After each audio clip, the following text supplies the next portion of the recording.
제가 설교를 언제부턴가 창세기부터 계시록까지 순서대로 가고 한 번 했던 본문은 절대로 하지 않으려고 애쓴다고 그래서 그런지 오늘 본문은 사실 그렇게 안 했으면 보기 힘든 본문입니다. 그래서 이런 본문을 가지고 설교를 할 수 있었을까? 그런데도 순서가 왔으니까 합니다.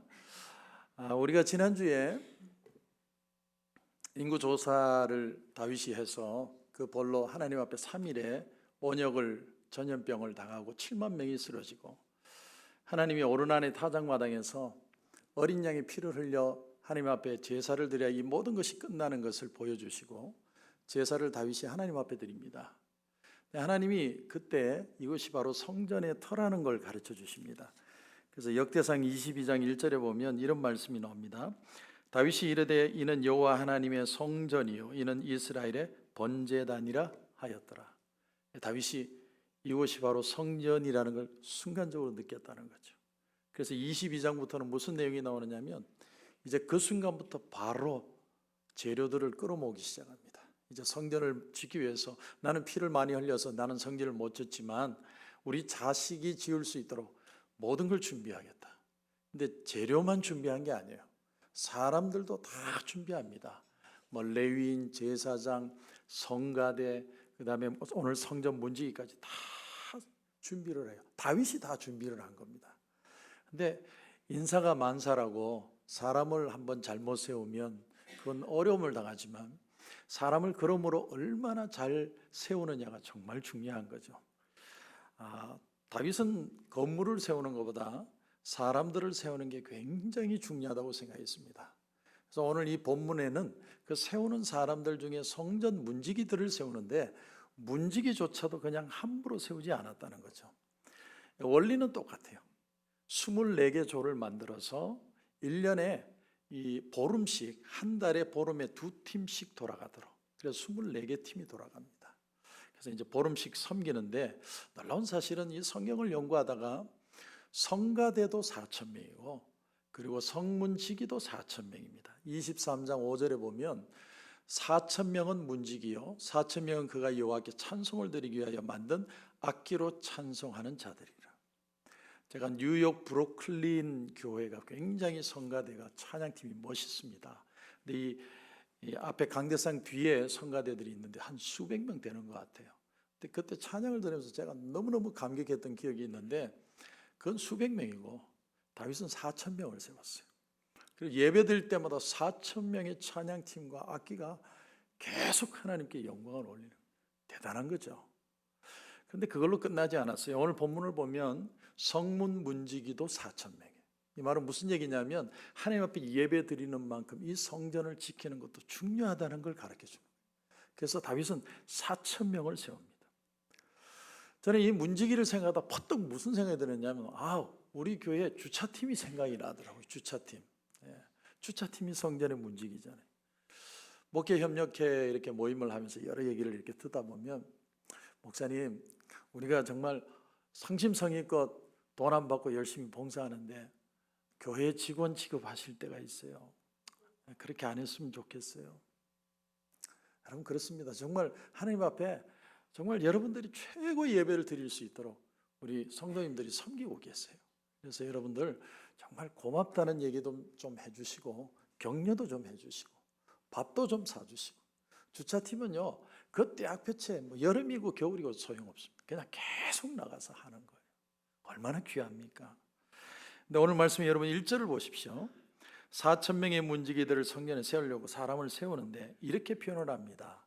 1절부터 보시면 고라 사람들의 문지기 반들은 이러하니라. 아삽의 가문 중 고레의 아들 무셀레마와 무셀레마의 아들들이 맏아들 스가랴와 둘째 여디야엘과 셋째 스바데와 넷째 야드니엘과 다섯째 엘람과 여섯째 요하난과 일곱째 엘요호에네이며 오베데돔의 아들들은 맏아들 스마야와 해서 쭉 얘기를 합니다. 그리고 마지막에 오베데돔에게 복을 주셨습니다.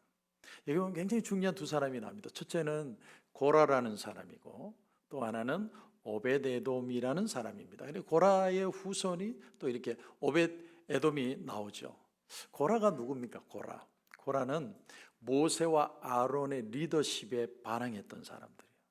민수기 16장에 보면 그 내용이 나오는데, 레위의 증손 고핫의 손자 이스라엘의 아들 고라와 르벤 자손 엘리압의 아들 다단과 아비람과 벨렛의 아들 온이 당을 짓고 이스라엘 자손 총에서 택함을 받은 자 곧 회중 가운데서 이름 있는 지휘관 250명과 함께 일어나서 모세를 거스니라. 250명이 모세에게 대항을 해죠.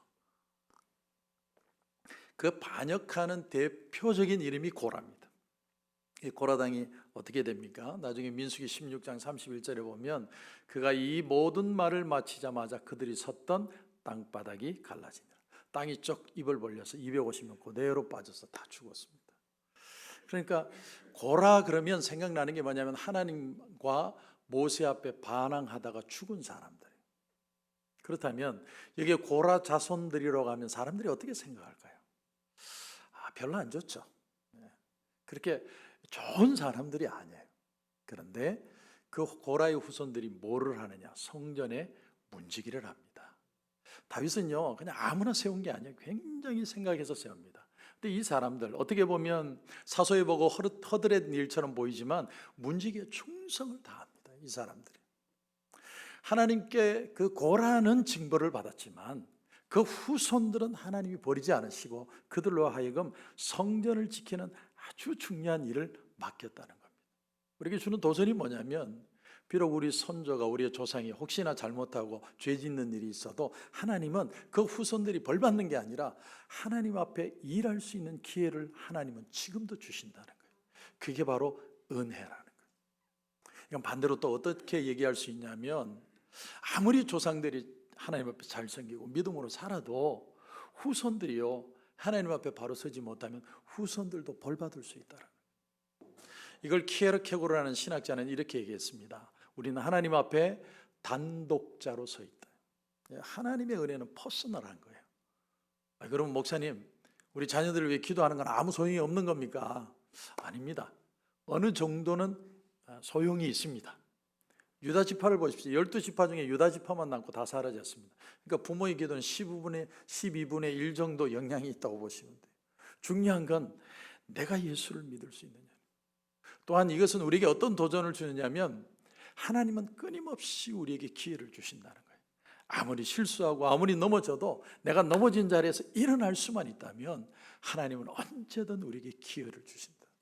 그래서 예수님이 제자들에게 70번에 7번씩이라도 용서한다는 말씀을 하시잖아요. 그 말은 무슨 말이냐면 언제든 예외 없이 일어서면 내가 너와 함께 할 것이다. 조금 더 나가 볼까요? 여러분 고라의 조상이 누굽니까? 고라의 조상.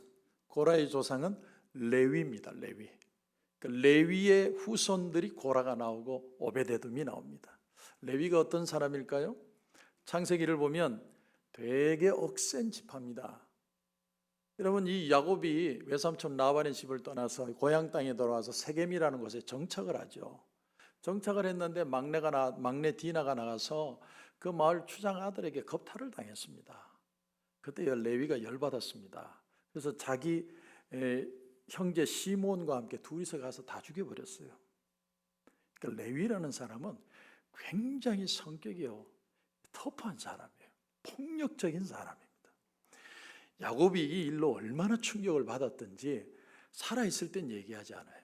근데 마지막 유언을 남길 때 죽을 때 이런 얘기를 합니다. 창세기 49장 5절 이하에 보니까 시몬과 레위는 형제요 그들의 칼은 폭력의 도구로다. 내 호나 그들의 모의에 상관하지 말지어다. 내 영광아 그들의 집회에 참여하지 말지어다. 그들이 그들의 분노대로 사람을 죽이고 그들의 혈기대로 소의 발목 힘줄을 끊었음이로다.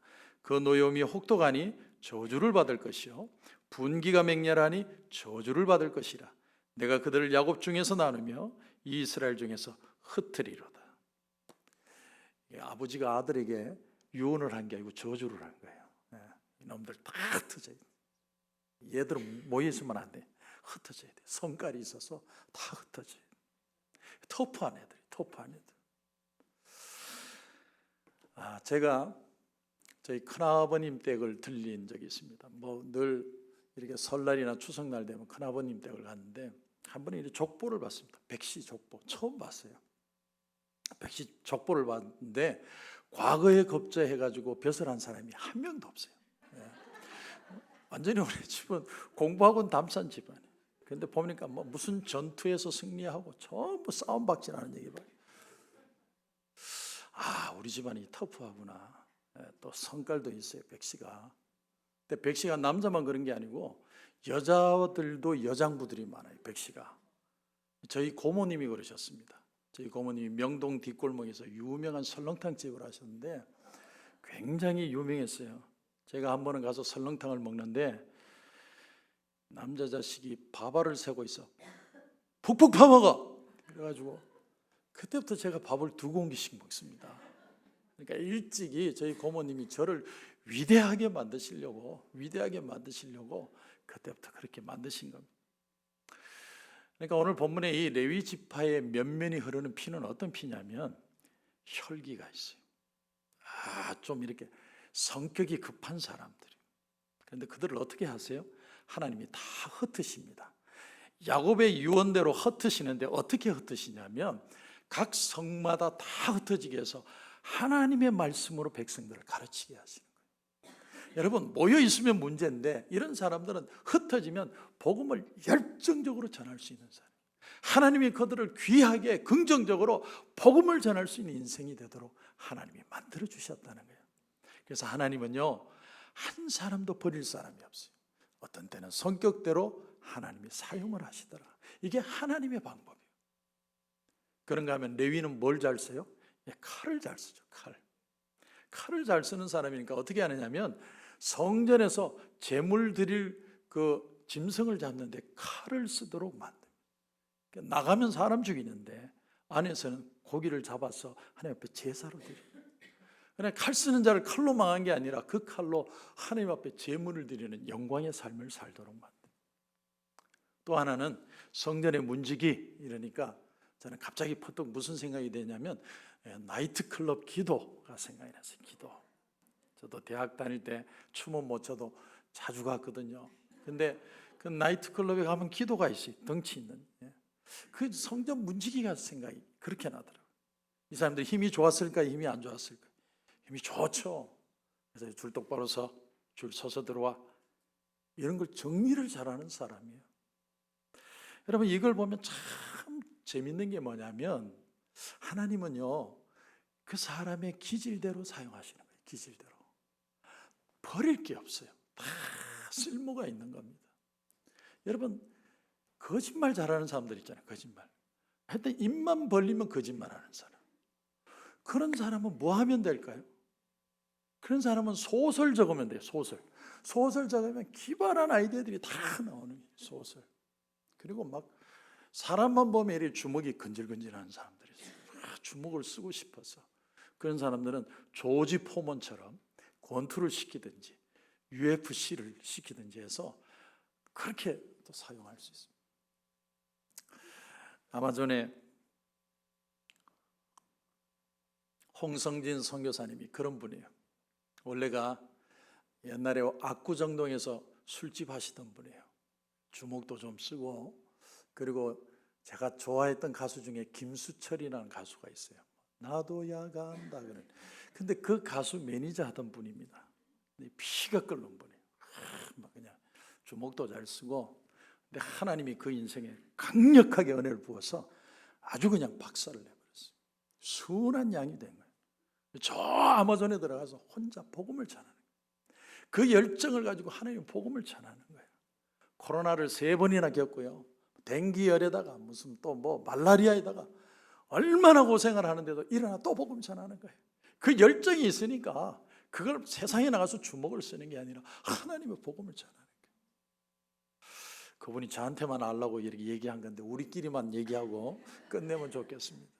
한 번은요, 매일같이 배를 타고 섬에 들어가잖아요. 30분을 배를 타고 들어가거든요. 그런데 한 번은 배를 타려고 딱 갔는데 그 동네 브라질 갱들이 7, 8명이 둘러싸더래요. 왜냐하면 이거 배 뺏으려고. 그래서 속으로 기도했대요. 하나님, 한 번만 용서해 주십시오. 그러고는 발차기를 샥샥샥 해가지고 때리지는 않고 샥 보여줬대요. 옛날에 쿵으로 했답니다. 그래서 샥 보여주니까 그 다음부터는 다시는 얼씬을 안 한다. 무서운 사람이에요.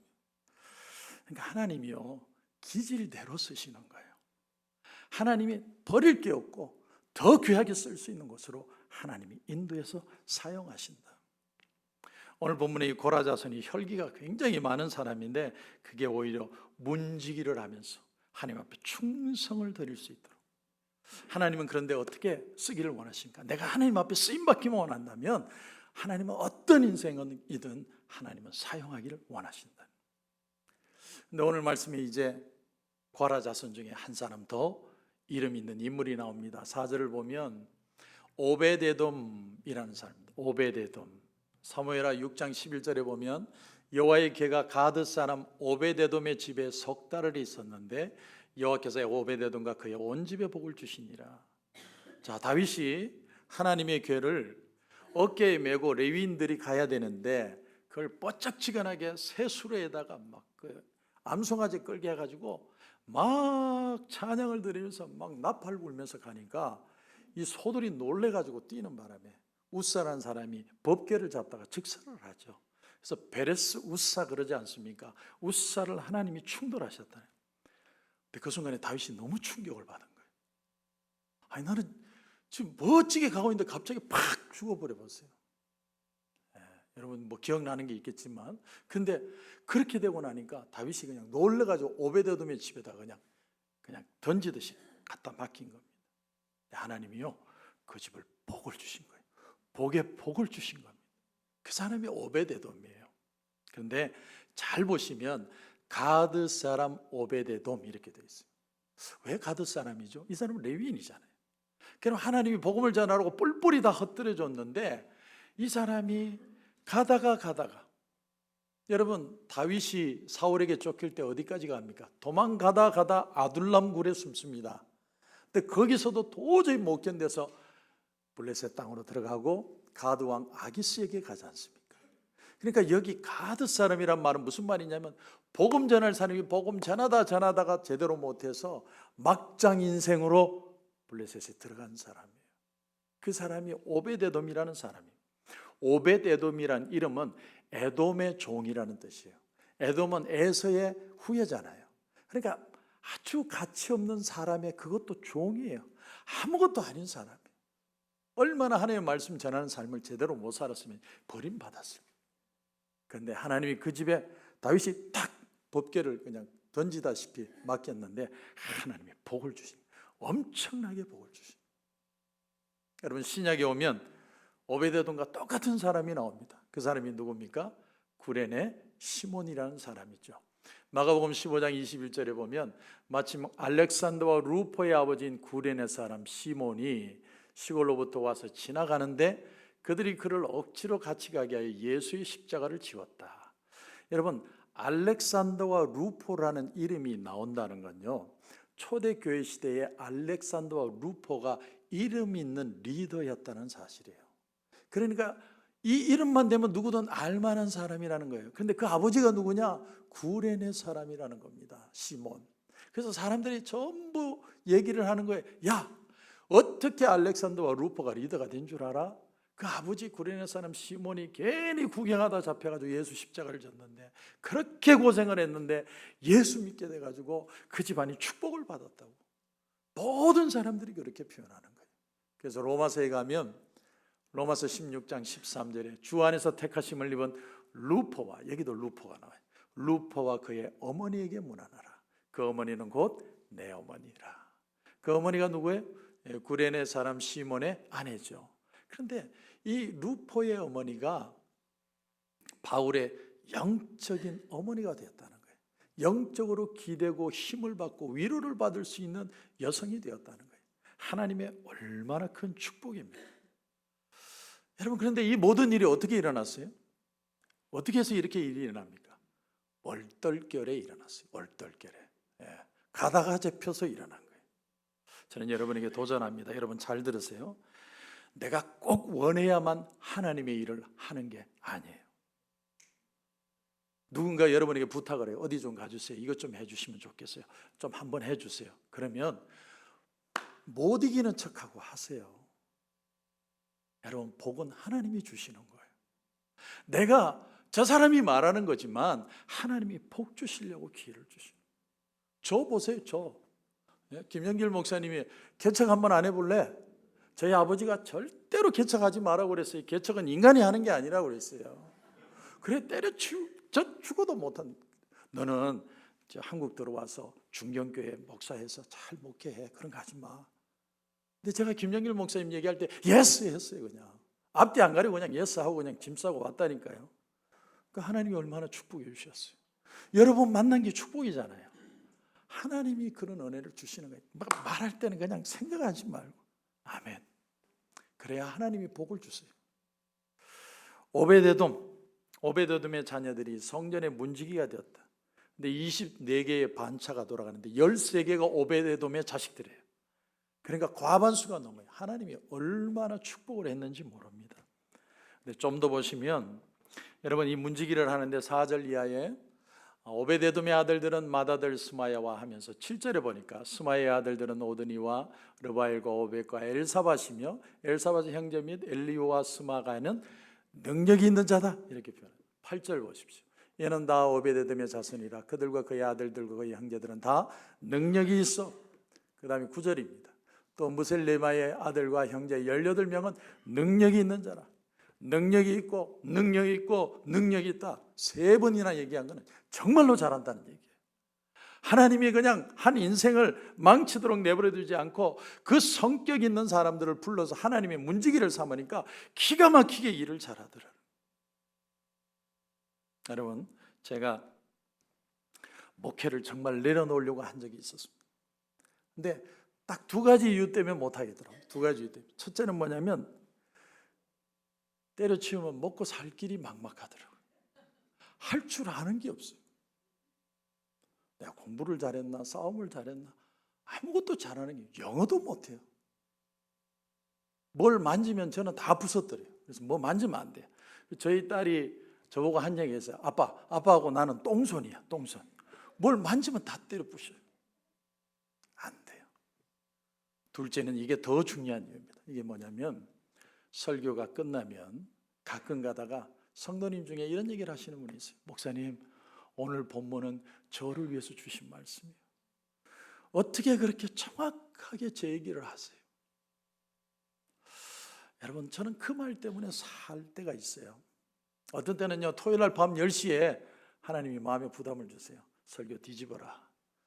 아유 하나님 잠 이번에는 그냥 자고 다음 주에 그렇게 하면 안 될까요? 밤 10시인데 계속 뒤집어라. 그럼 밤 10시에 일어나서 설교 뒤집어요. 정말 미칠 짓이에요.